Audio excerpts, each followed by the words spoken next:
morning. No, it was this afternoon. I'm sorry, it wasn't this morning. It was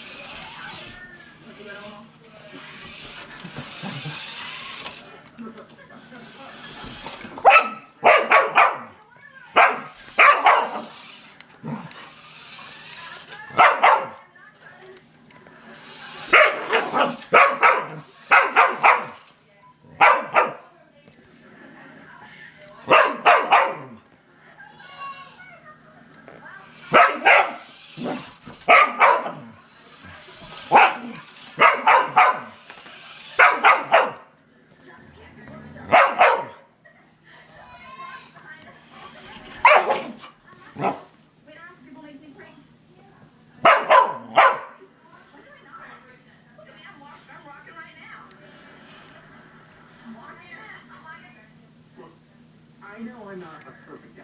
yeah. But you know as well as I do, when you're making a TV show, sometimes things just don't happen the way they're supposed to. That's probably what's in the script package. See? Things that didn't happen the way they were supposed to. Can I go ahead? I think you have to.